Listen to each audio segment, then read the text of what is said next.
Na Wasze specjalne życzenie opowiem dziś co nieco na temat terminów przydatności do użycia i długowieczności produktów do stylizacji paznokci.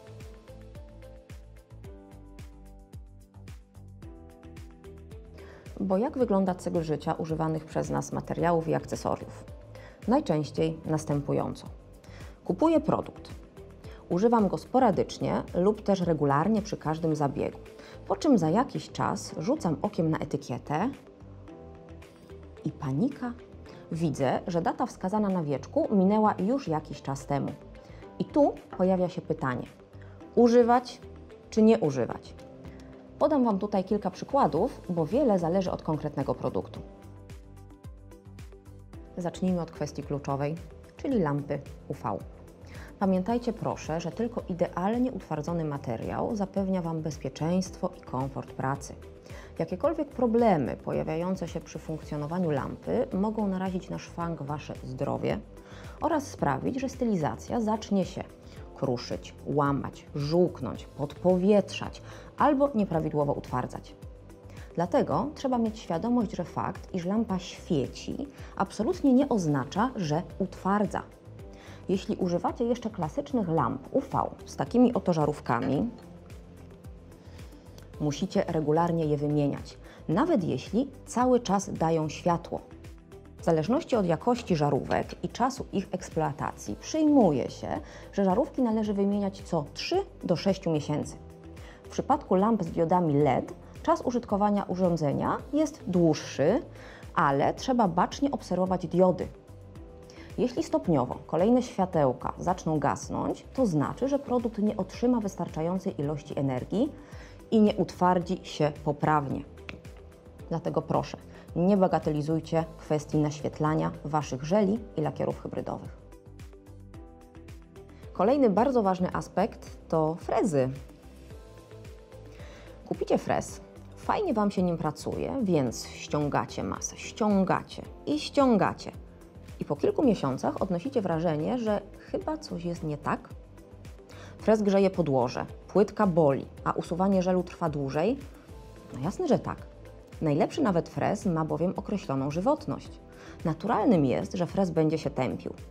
To, jak szybko do tego dojdzie, zależy natomiast od wielu czynników, takich jak jakość frezu, twardość masy, rodzaj produktów dezynfekujących, rodzaj sterylizacji albo też technika pracy. Generalnie jednak przyjmuje się, że frezy do ściągania masy należy wymieniać co około 3 miesiące. Te, których używamy do manikiru, posłużą nam natomiast nieco dłużej. A teraz największa grupa produktów, czyli żele, lakiery hybrydowe, primery i tym podobne. Przede wszystkim należy kierować się tutaj treścią zamieszczoną na opakowaniu. Podstawowym warunkiem zachowania pełnej jakości produktu jest bowiem nieprzekroczona data ważności. Po jej upływie każdy produkt, który do tej pory znakomicie się sprawdzał, może mieć nie tylko słabszą skuteczność, ale także powodować reakcję alergiczną.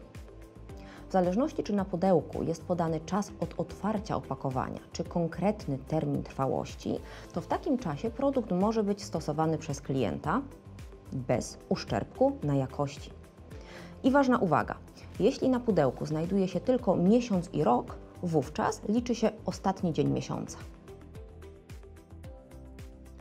Oficjalna definicja terminu trwałości mówi, że to data, do której dany produkt kosmetyczny przechowywany w odpowiednich warunkach zachowuje w pełni swoje pierwotne właściwości. A czym są te odpowiednie warunki w naszej branży? Przede wszystkim unikamy niskich temperatur. Jeśli zamarzł Wam kiedyś primer, to wiecie doskonale dlaczego. Poza tym unikamy wysokich temperatur. Żadne szafki przy kaloryferze nie wchodzą w grę. Poza tym unikamy bezpośredniego nasłonecznienia i dodatkowo staramy się zawsze bardzo dokładnie zamykać wszystkie opakowania. Oczywiście w przypadku produktów z kategorii niskiego ryzyka mikrobiologicznego, zgodnie z ISO 29621/2011, istnieje znikome ryzyko, że dojdzie do zepsucia produktu pod kątem mikrobiologicznym, gdyż jest to środowisko wybitnie niekorzystne dla mikroorganizmów. Przy produktach hybrydowych czy żelach Data minimalnej trwałości mówi raczej o aspektach jakościowych. W starym żelu może dojść do liftowania produktu, zmiany barwy albo zażółknięcia. Data minimalnej trwałości jest więc swoistą gwarancją dawaną konsumentowi, że w tym czasie produkt zachowuje swoje pierwotne właściwości. Po tym czasie klient, decydując się nadal używać produkt, robi to na swoją własną odpowiedzialność. I jeszcze ciekawy przypadek. Zdarza się, że na opakowaniu pojawia się i czas od otwarcia opakowania, i termin trwałości. W takim przypadku, jeśli zaczniemy używać lakieru hybrydowego, to chociaż jego termin trwałości nie został przekroczony, powinniśmy go używać tylko przez 12 miesięcy od otwarcia. Bo wtedy najważniejszy jest czas od odkręcenia opakowania. Jeśli jednak kupiliśmy inny lakier, np. 2 miesiące przed upływem terminu trwałości, powinniśmy go zużyć w ciągu tych 2 miesięcy. Mam nadzieję, że teraz już w pełni świadomie będziecie cieszyć się Waszymi produktami.